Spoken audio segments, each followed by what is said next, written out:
Hello, I'm David Futransky, Senior Director of Institutional Advancement at Evanston Township High School, and a member of the class of 1969. Normal is a strange word to use. We've been getting back to normal at ETHS. Students are in the hallways, classes are being taught. We have a new schedule that's not quite normal.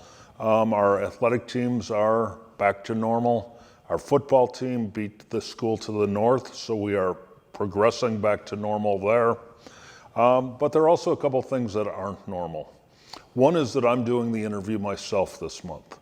Normally we've had alumni from a variety of classes and eras speak to our guest. Another thing that's not normal is that our guest is not an alum. Eric Witherspoon has been going to ETHS for 16 years, so we're wondering why he didn't graduate and become an alum, but he's heading towards that as he has announced his retirement at the end of the school year. I've asked Eric to sit with me today and talk a little bit, share some ideas about the past and about some thoughts about the future. So without further ado, I'm going to start talking to Eric. Thank you for being with us. Thank you, David. I know this series is really successful and well appreciated, and I really feel pleased and honored to be invited to be part of it. Well, we're glad we can share with our alumni a little bit, some thoughts and some ideas from you. About 16 years, a little over 16 years ago, you were interviewing for the job of superintendent, and part of the interview process threw you up on the stage in the auditorium. At the time in that public forum, you were asked about goals and areas of improvement for the district, and your response was achievement gap, achievement gap, achievement gap. What progress has the district made in areas of closing the gap in literacy during your tenure? Well, thank you for that as a leadoff question, because what I was talking about, the achievement gap at the time, has become even a more specific approach to equity work and encompassing that issue along with a lot of issues of equity and inequities. What I knew at the time was really what I had seen on paper. As you know, because I was going to be interviewing, I had gone online because even 16 years ago, there were not nearly as many things online at ETHS or anywhere else. Certainly, things were online, but I had even requested information from the district, which, you know, a superintendent going into or a candidate going into a final interview would do. So that wasn't out of the ordinary. And so mainly what I knew was on paper. And what I knew is that we had really predictable disparities in achievement in the district, and they were correlated with race. I knew that was something that happens in other parts of the country. I knew it wasn't unique to ETHS. When I looked at it, I could even see then, as I tried to analyze the data, that it was really not good. It was bad at ETHS, but it wasn't as bad as a lot of other places. You know, this is a mixed message sometimes when you think about this. But I really had that on my mind when I was interviewing for the position. And yes, so each of the candidates did a part of the final interview on the stage, one at a time, only that candidate in the room at the moment. Lots of people sitting in the auditorium. It was actually one of the questions that had been submitted to the search consultant who was using note cards, reading them, and asked me that question. It was not a scripted response, but it really came at that moment from my heart. That my real feelings as I looked at this fantastic school, as I looked at the opportunity that could I possibly be chosen as the superintendent of Evanston Township High School? But I just knew at that moment that the thing that was on my mind the most is, here's this glorious school. I've been in here with an interviewing process that involved a lot of the parts of the school. I'm in the glorious auditorium. I'm in a place that is noted for its diversity. And yet, what's on my mind is we have to do more to address the achievement gap, the achievement gap, and the achievement gap. If I were answering that today, I would say the same thing, but I actually would talk about the predictable racial disparities in achievement. And I want to explain that for a second. Achievement gap more or less suggests that the right achievement is what the white students are achieving. And the gap is where the students of color basically aren't measuring up to that expectation. I see it a little differently these days. I see it as disparities that aren't necessarily measured against a yardstick of our white students, but against the yardstick of the learning that we want for our students, the outcomes that we want for our students, the results that we want for our students. And so do I want all students to have the same kind of and the identical achievements? No. But what I do want is to remove predictable disparities that could indeed be in some ways handicapping or some students, or not allowing them to live up to their full potential. Great. You touched on a lot of things. I'm going to come back to the. Oh yeah, please do. I had more to say. I thought I'd give you a chance to talk. My next question. Yeah. You came in here from Des Moines, Iowa. You've been a superintendent in Indiana. Prior to that, what were your impressions of ETHS in Evanston when, 16 years ago, 17 years ago? And after 16 years, how's that changed? I really will say, and then I'll get into some of the things I learned about our own high school, but my impression was extremely positive. And to tell you, I still remember I was at a national conference, and a person that I knew who worked for a search firm, as we were getting out of a session, pulled me over and said, "Would you be interested in applying for the superintendency at Evanston Township High School?" I was the superintendent of a very large school district. I had over 32,000 students. I had over 70 schools. I had over about like 6,000 employees, and I was very happy as the superintendent in Des Moines. And when you're at that level, you just as you do here at ETHS, search firms, after you've been there a few years, will approach you with the idea maybe you're ready for a move. And I was used to that, and I was used to one of my pat answers. But when that consultant said, Evanston Township High School District, I, without a blink of an eye, said, yes, I'd be very interested in that. I think I almost caught him off guard because, I think he was certainly trying to throw a wide net, but I don't know that he expected that answer and that rapidly. The rest is history. And I had a perception that was very accurate, that this was for many years and generations prior to then, and is today one of the premier school districts in America, and consequently one of the premier school districts in the world. And I knew of Evanston Township High School. I knew its reputation. I had known it for a long time. And in my mind, as I thought about it, if I were able to be the superintendent at Evanston, not that I had my sights set on, gosh, I hope it's Evanston someday, but it would be like a dream come true to be able to come into a district like this and lead. I also like the diversity of the community and of the district, and that's legend too. And I knew about it, and I at the time thought, I had been in highly diverse settings. In fact, in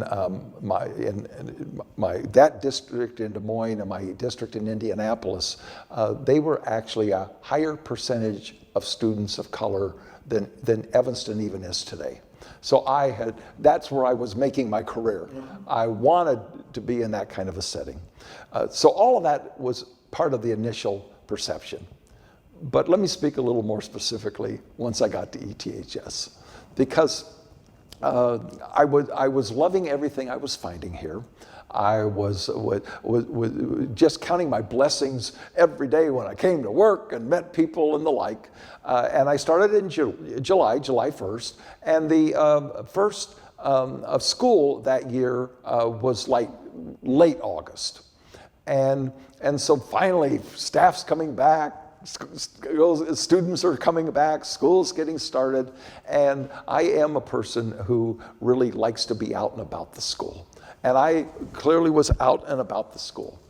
And I can tell you that while I was really embracing our student diversity as they started to fill the school and fill the hallways, I very rapidly observed something that was startling to me.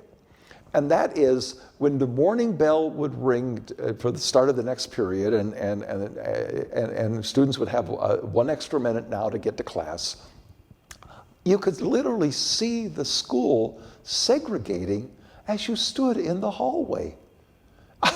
It was literally visible. I could honestly see students going into classrooms, and you could see some rooms that were predominantly, if not even totally white, and you could see some classrooms that were predominantly, and many times, totally students of color. Well, about the same time, I had already told the staff on my opening day, I said, I just want to get to know you. I want to get to know the school. I'm going to be just popping in and out of classes. Our classes then were 42 minutes long. And I said, I'll pop in for about half of a class. And when I leave, don't be insulted. I'm just going to try to pop into yet a second class. And if I come in the middle of a class, just understand that I'm trying to get into a couple classes a period. I explained to them that I wasn't coming in to evaluate. I just wanted to get to know the school. And so I started doing that.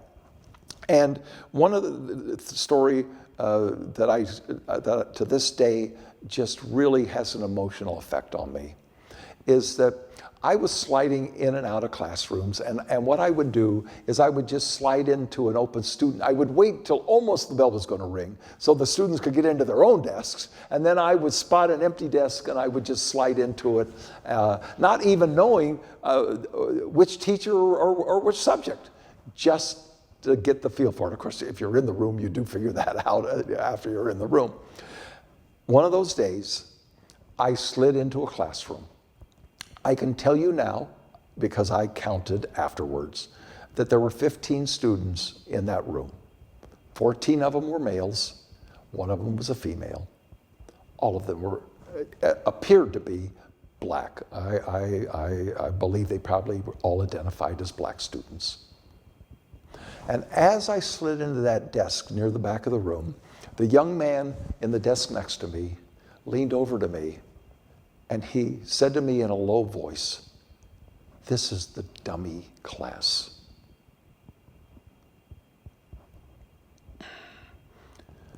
How do you deal with that? How do you deal with a black male?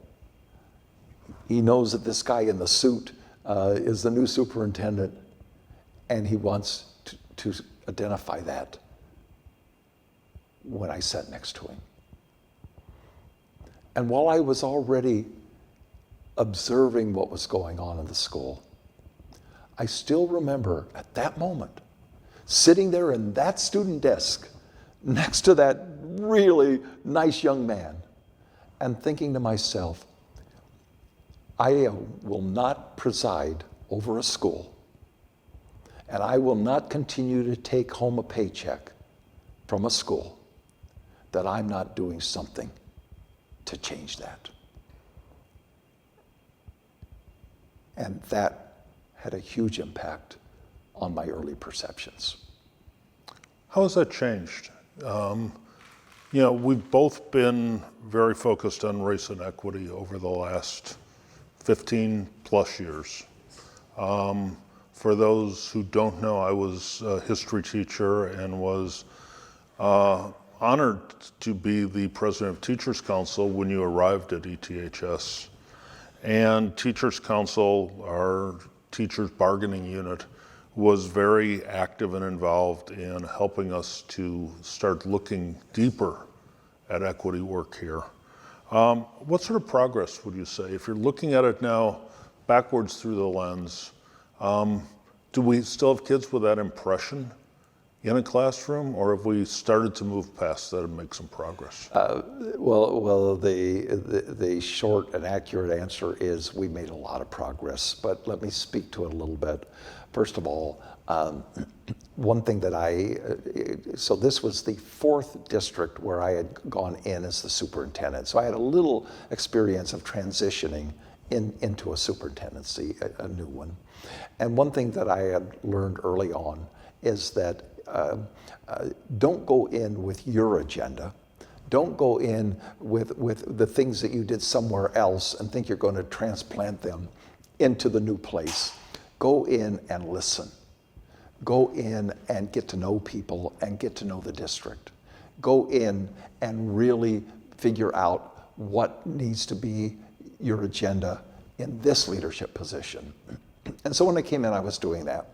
And I remember you and I sitting in my office, because I would, as I have done for many years, have some regular setup meetings with the president of the Teachers Council.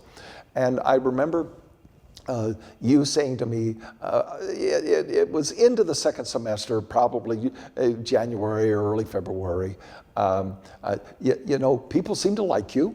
You seem like a friendly guy. You have a nice smile when you go around the school, but they're still waiting to hear more specifically from you about your leadership agenda. And even though I had talked in the broadest strokes, all the way from that first interview that we just discussed forward, I had not gone into that specific agenda yet. And I indicated to you that I would be doing that at the next all-staff meeting. I'll remind you and explain that at that time we would have 4 all-staff meetings a year. They were put on the calendar before the school year ever started. And that particular one was scheduled for probably early to mid-March before spring break would occur that year. And I said, I really intend to speak to that at the next all-staff meeting. And I spoke to it. And I spoke to it very directly about why we have to change what I've just been discussing with you. And back to what your question is, has it changed? And I was very clear that we had to quit tracking students. We had to quit testing students in the 8th grade and assigning them to their track before they ever got here. We had to quit denying students the best classes we had because every track had a different curriculum, and only the straight honors had the best curriculum in our estimation. And I spoke to it and I said, and until we address that, we are going to have to be careful about presiding over institutionalized racism. And when I said that, you could have heard a pin drop in that auditorium. But I knew that I had to be very clear that we had serious work ahead of us. And I think we've been making a lot of effort to do that work over the years, and certainly our faculty and staff and those people who are watching who are parents or in the community have some ideas of the things we've done. 16 years is a long time for a superintendent these days. The average tenure, I think, is under 3 or 4 years if you look nationally. 16 years gives you an opportunity to help things move forward in big ways. Back when I was a student, a national publication ranked ETHS as the #1 school in the country. And I don't think anybody's ranking quite that way anymore, but ETHS is still in the top 1 to 2% of all schools in the country. What would you say the 3 biggest academic accomplishments over the past 16 years have been? Well, I would first of all begin by saying we have now made our best curriculum and our most academically challenging courses available to, open to, and actually populated by what you would see now as all students. You don't have to be of a certain race to see yourself in those classes. That's been a huge academic achievement in and of itself, because now all students get what we deem the best courses we have. We don't have different level courses based on what we think the student may or may not be capable of. In any course, whether it's humanities, biology, a math course, or whatever, when you enroll in that course, you enroll in the best curriculum and the best course that we have to offer in that. That is an academic achievement, because now we have students of all races, all backgrounds, having access to and taking the best courses possible. A couple of things then that have resulted from that, to give a good example, is our advanced placement enrollment is the highest that that's ever been. For those listening in who aren't sure what that is, the College Board has a national curriculum called Advanced Placement. These are college level courses taught at the high schools, and students take national exams at the end of a semester or an AP course. They are not graded here. They are graded by experts from around the country. And they score anywhere from a 1 would be the lowest to a 5, which would be the highest.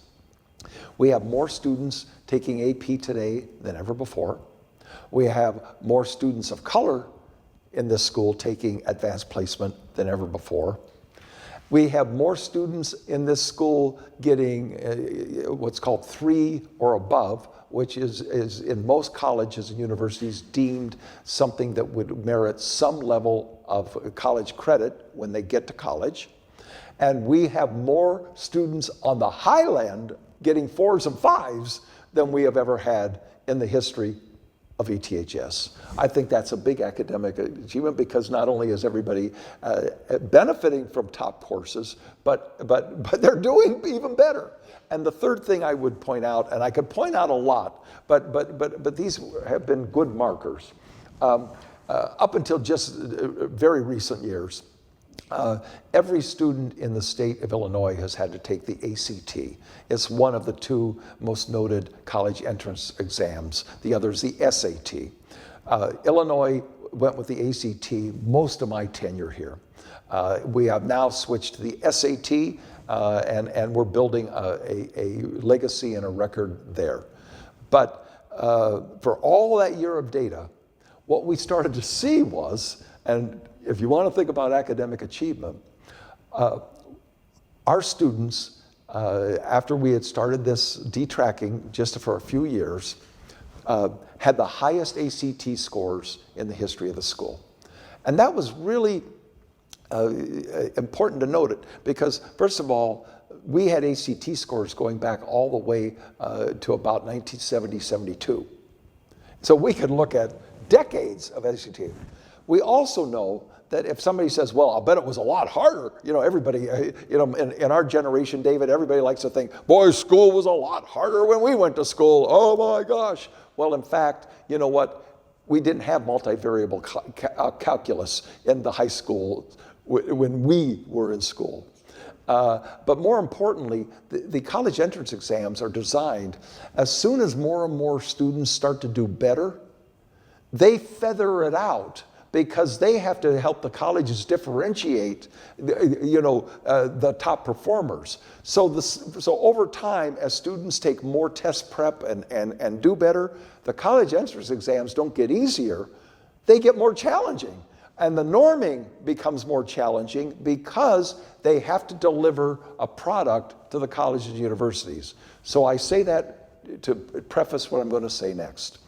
We had the highest ACT scores in the history of the school going all the way back to 1972. For the next 9 years, every year got better, and we have 9 years of the highest ACT scores in the history of Evanston Township High School. And then the state discontinued using ACT. Darn. but I know we'll be able to establish that same kind of baseline and record going forward, because those are examples of academic achievement.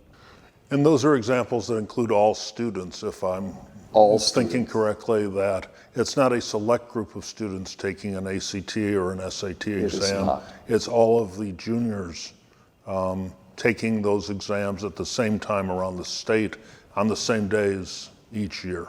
And may I, thank you for lifting that up. So may I remind everybody, in the 70s and the 80s and even somewhat more recently, students who self-selected that they were going to a challenging four-year college that required a college entrance exam took it. So only about 65% of our students were ever taking it. Only the students who saw themselves as going to the most challenging or competitive colleges at ETHS were taking it. When we scored the 9 highest years in the history of the school, that included every one of our juniors who took it, but every one of our students, including not only the student who ranked first in the class, but the student who ranked last in the class. And we still saw that achievement. Thank you for bringing that up. And just to also elaborate a little bit on the advanced placement classes, when my kids were students here in the mid-90s, approximately 15% of our students took advanced placement classes.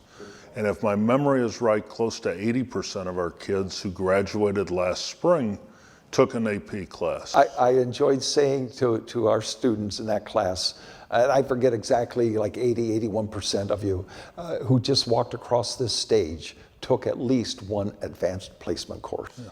Let's change tact a little bit. We've been talking about academics. Being superintendent of a district this size has many responsibilities that are outside of the classroom. What are some of the biggest non-academic accomplishments during your tenure at ETHS? Well, thank you. I think one of them is how we have really been so much more intentional about student well-being. That we have literally started measuring ourselves against the well-being of our students.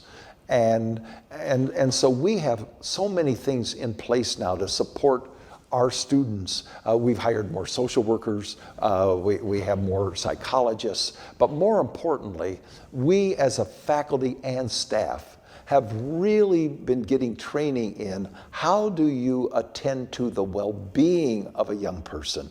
Because, you know, it's one thing to get a good grade. It's another thing to be developing and growing in a healthy way, and to be getting all of the nurturing that you need as well. And so well-being has been huge. I speak a lot now about love. And you know, if you think about teenagers, two things I speak about to our students is being part of the ETHS family and about love for one another, and this needing to be an embracing environment of belonging and being embraced in love. A lot of teenagers can be very jaded and cynical. I never get that from them. They absolutely would say, that's my school. And that's what we've been able to do with creating an importance in well-being. Another thing I think is really important is what we have done to engage the community with our students, to build partnerships. One that's gotten a lot of attention is the one we have with Northwestern University. There have always been certain types of partnerships with Northwestern, but now it's systemic. I mean, we have students back and forth to the campus, interacting with other students at Northwestern University, interacting with faculty, involved in all kinds of projects, from service projects to study projects, to academic projects, to fundraising projects, you know, whatever it may be. But it's not just Northwestern. The whole community is now wrapping itself around this school. We've invited them in. We want our students to be interacting. And so, for example, we bring in employers. We don't just help students get a background and here's a way to prepare for what you want to do, but we actually put them in touch with and contact with employers. And so all of that embracing and involving the community and reaching out and asking them to be involved with the young people in the community has just had an amazing impact. And then another, and I think we might get into this a little bit more because we had mentioned it to each other in advance, but I'll just mention it as a third and other area of what I think really is part of a legacy, is what we've been able to do with this campus and with the physical facility. And in a nutshell, we have really taken a beautiful school with beautiful architecture, with amazing facilities, and we have just jettisoned this into the 21st century. And we've taken all of the good things about this school, we've honored the architecture and the beauty of the school, but within that space, we have transformed the outdoor and the indoor campus. A lot of that has been through the district's capital improvement plan, but there's also a portion that has come from the ETHS Foundation. And our alumni, our supporters, people watching this, are about to be getting letters from the foundation to ask for annual support.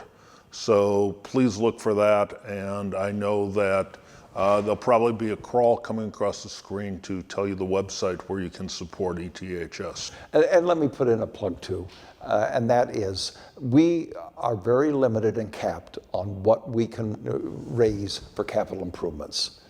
And if people have been noticing or reviewing all that's happened here, that has happened not only because of our commitment to doing that, but it's happened because of the ETHS Educational Foundation. And so to everybody, pay attention to that, because for many of you who maybe even graduated a few decades ago, we're still using some of those same science labs, but science has changed a lot. And a lot of other spaces are really dating back decades. We've made unbelievable progress, but if our alums will get behind the campaigns and get behind donating to the Educational Foundation, we can keep upgrading this school so that today's youth get what they got, because they got the latest and best when they were here.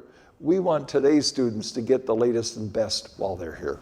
Let me just also add a footnote that I don't think it was planned, but simultaneous to your retirement, the president of Northwestern University is also retiring. Morty Shapiro has been a great friend to ETHS over the decade plus that he has been at Northwestern. You and he have developed a strong partnership, both personally and for the institutions, and that was noted by the Chamber of Commerce in Evanston, which recently gave you and he an award at their annual event recognizing that work. And I think it's helped to transform the district and to support the district's movements in many ways. Just very briefly, because I do have a few more questions. Finances. The district is running close to $100 million in budget today. It was about a $70 million budget when you started. And we seem to balance those budgets. Are we in good financial shape at ETHS? We are in excellent financial shape at ETHS, and I think I would just point to a couple of things. Every year since I've been here, we have presented and the board has approved a balanced budget. Our budget is balanced, we administer it carefully, and we end the year within budget every single year. That's huge. And it may sound simple or as of course, but there are a lot of schools that simply cannot pull that off. And that's without bond issues or going outside of the caps and the levies. Right. We stick within our cap. The other two things that I'd like to point out is as a percentage of our budget, which is really, you could call it a rainy day fund, or our reserves. We have doubled that percentage, even as the budget has grown. during these years. And if somebody says, well, why are you saving all that money? Because you have to cash flow a school district. And if you don't have enough money on hand, then you're out doing warranty bonds, if you will. You're bonding to just pay the next payroll. And then, of course, that borrowing costs you money. We are able to cash flow our district. And the third thing is, 10 years ago, we earned the first AAA bond rating in the history of Evanston Township High School. In the history, we've never had a AAA bond rating. The city doesn't have one. Our neighboring school district does not have one. We have one. And what's so fun is every couple years, has to be renewed. Every couple years, you have to go back to the rating agencies. And we, for 10 straight years, have now maintained a AAA bond rating. It makes a huge impact, particularly in Illinois, where getting money from the state is not always coming in at the time you were anticipating. You got that right. We're going to take a quick break in the middle of this. We usually go to what we call rapid fire. We've stolen this from David Faraday on the Golf Channel. So it is quick, short answers. I know short answers aren't always the easiest, but quick responses to ETHS-related questions. There are no prizes for right answers. Darn. First question, orange or blue? Orange. Favorite spot on campus outside of your office? Oh, Central Library. One of your favorite restaurants in Evanston? Well, first of all, I love all the ethnic restaurants, but when I just want a good chicken and sausage gumbo, I go to the Firehouse Grill. Great. And after living in Evanston 16 years, what's one of your favorite spots off of our campus? The lakefront, especially over near Northwestern, because it's a university feel as well as our beautiful lakefront. Great. Thank you.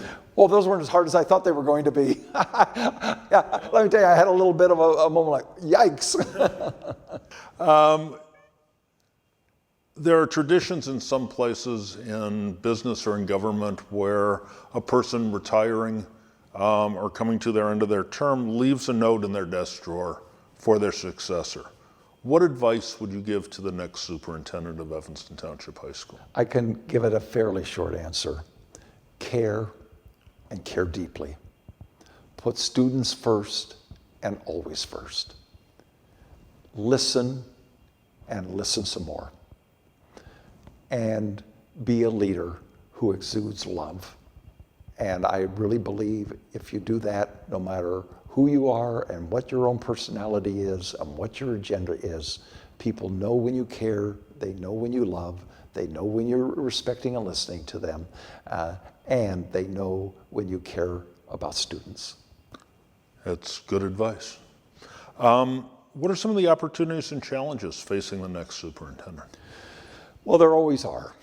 And one, I think, is going to be continuing the equity work and continuing to build, and we have a lot of momentum for it, but keep building momentum. You know, in anything, but certainly with equity work, you're never standing still. You're either going forward or you're going back. And I just think that it's hugely important that the equity work be at the top of the agenda of the school district going forward. Continue to build on the financial strength. It's not going to take a lot of dramatic things to stay financially strong, but don't take your eye off the prize. Remember, you're only financially strong as long as you make the right decisions to stay financially strong.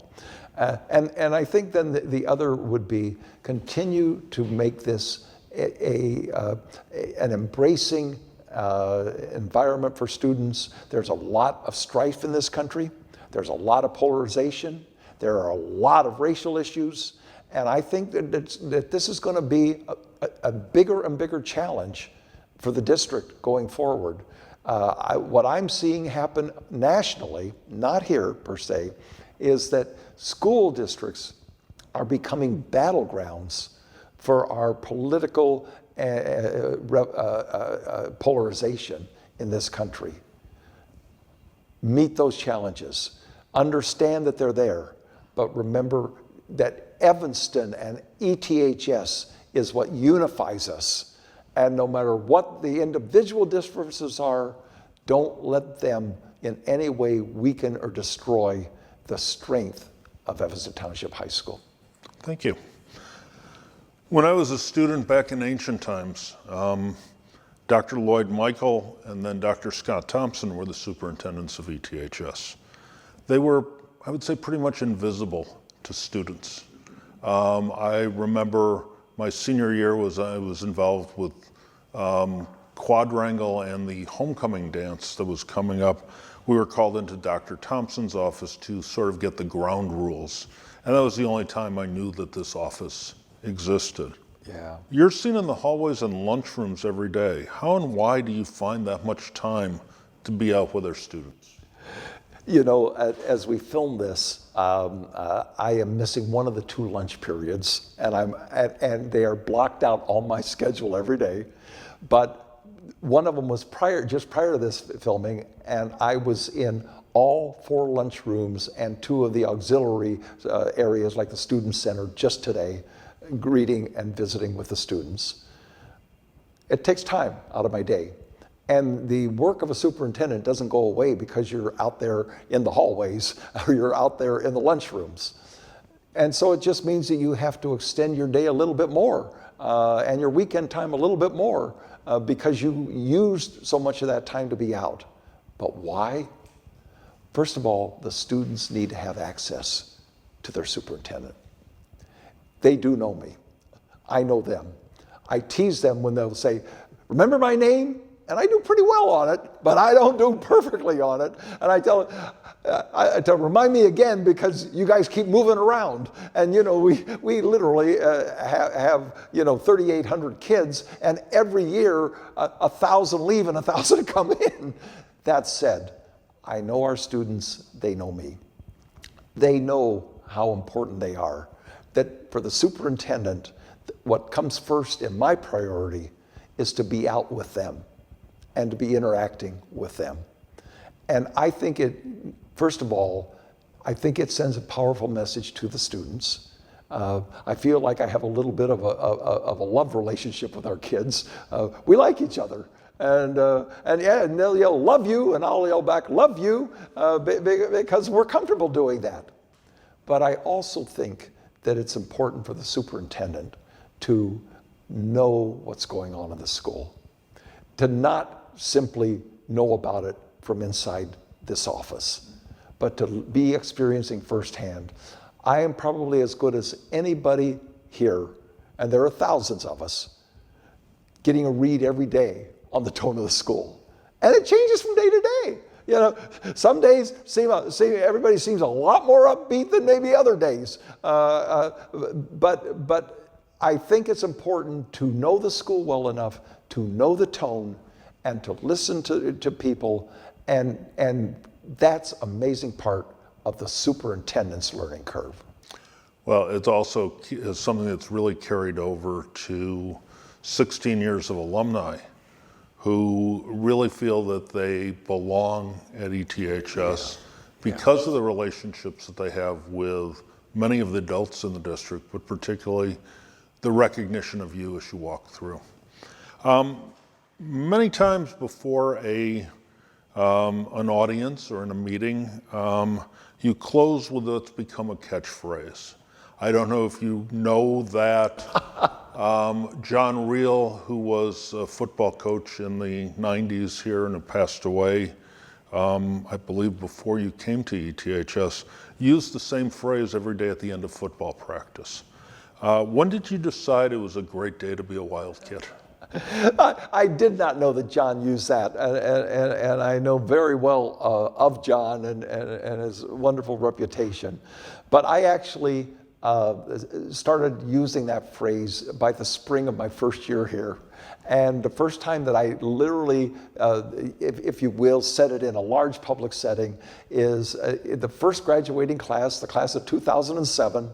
I stood up, the pomp and circumstance ended, and I said into that microphone, into that arena, "It's a great day to be a Wildcat." And I guess I can remember a few words, and I just have been using that phrase ever since. Well, it is a great day to be a Wildcat. It will be we will wish you the best moving forward as we go on and as the year progresses. This has been a great day to interview as a Wildcat. I do want to thank all of our audience for watching. I want to thank Dr. Witherspoon for being with us. This is the end of today's coming together. I'm not quite sure who our speaker will be next month, but I know he'll be interesting as we have been able to put together a year full of very interesting conversations that our alumni keep telling us they want more of. So please join us next month, and if Eric will join me, it is a great day to be a Wildcat. Thank you.